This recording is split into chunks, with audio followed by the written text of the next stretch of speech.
I hope everybody is having a good day. I'm going to try something, and there's a possibility what I do is going to be absolutely amazing, and there's a possibility that might absolutely stink.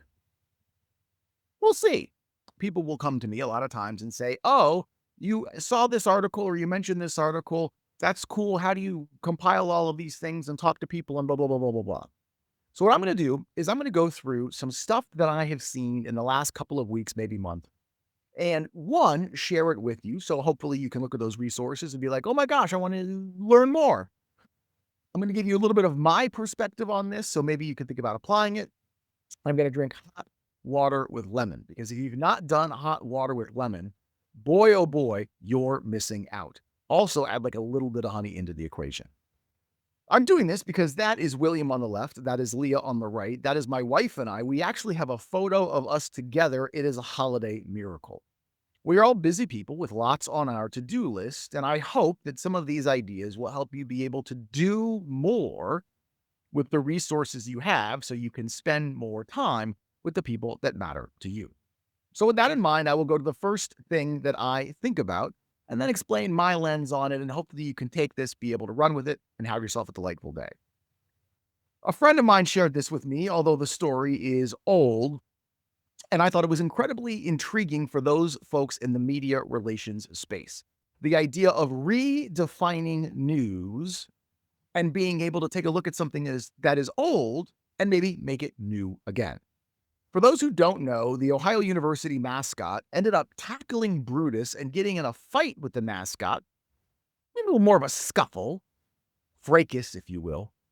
This was 15 years ago. OU, as you know, played Ohio State University this year. And someone at the Columbus Dispatch decided to go back at that memorable moment and be able to look at that experience and make something that is 15 years old new again. I share this with you because if news organizations are doing this, and news organizations do this all the time, why aren't brands? You'll hear a lot of people talk about the content audit. And yes, I think a content audit is important. But part of the reason I like doing content audits is because it enables me to take really smart work that might be old in terms of when it was created and see what I can do to spruce it up and be able to put another layer of paint on it, if you will. And suddenly I've got great content that I can use in other places. Brands don't do this enough. We should be more like the Columbus Dispatch. Don't tackle other people's mascots. LinkedIn. A friend of mine was in a meeting and someone said LinkedIn was dead, to which I would say no. It is still the fastest growing social network, only behind TikTok, and that's something. One of the reasons people think that LinkedIn maybe isn't so much fun is because we don't have a great understanding of how the algorithm works. You'll see a handful of slides here that explain things you can do, hopefully, knock on wood, to have more people organically see your message. And some of this stuff is pretty basic, meaning if I'm going to post on LinkedIn or any social media, can I be social at reply someone else? You can also add hashtags, but I think it's fair to say, when was the last time you ever looked at a hashtag at reply someone else? It allows social media to be social, and that is a win for you. Other slides will mention some internal communication challenges where I think LinkedIn can be a partial solution because many of those individuals who don't feel engaged with their workforce, spoiler, go on LinkedIn and maybe think about getting other types of employment.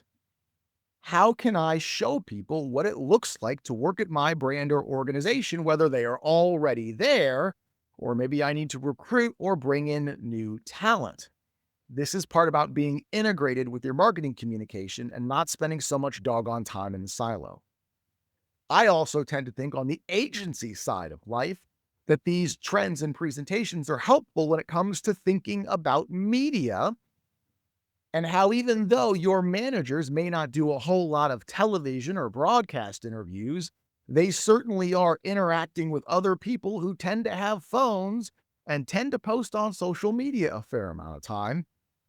Are we training them to be able to interact with that public who does have media, even though it is not in the form of an FCC license. No surprise, everybody wants to talk about artificial intelligence, and I can get that. But you'll also notice questions about how you can effectively automate. And oh, by the way, try to measure what winning and losing looks like. Spoiler, all things involving PR and marketing planning, research, objectives, strategy, measurement. This stuff is in our wheelhouse. Are we leading? Could we lead more? Again, the numbers speak for themselves. 56% talk about measurement. And so often when we think about measurement, we think about some of those vanity numbers because they're really easy to find. And I am not against impressions or any of that other stuff. It is a starting point, but rarely is the starting point the ending point. Anyone who asks me what I think you ought to be spending time thinking about from a strategic perspective in 2026, I say the same thing. How can we take measurement from online, offline? How do we take measurement from communication to overall business objectives? It may not be a direct path. It doesn't have to be. The more we think about it, the better I tend to think we are. The more invaluable our work is, the less we lose budget. All seem to be pretty good things. And if you're still not sold, spoiler, get sold. Some other thoughts on influence, and then we will call it a day because I try to make these videos less than 15 minutes. And yay, I'm ahead of schedule.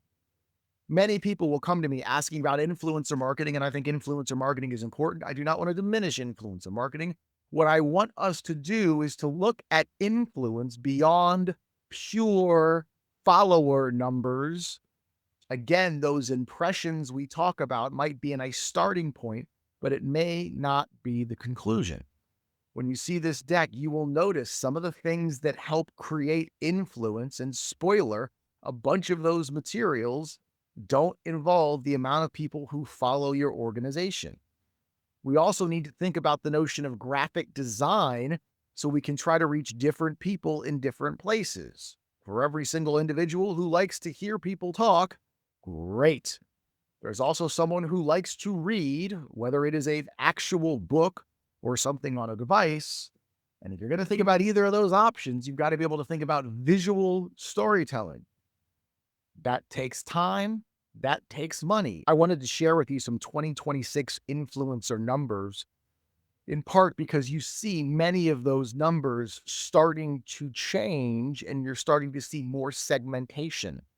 In general, the more followers someone has, the less engagement they tend to get. What does that mean for you or any other brand?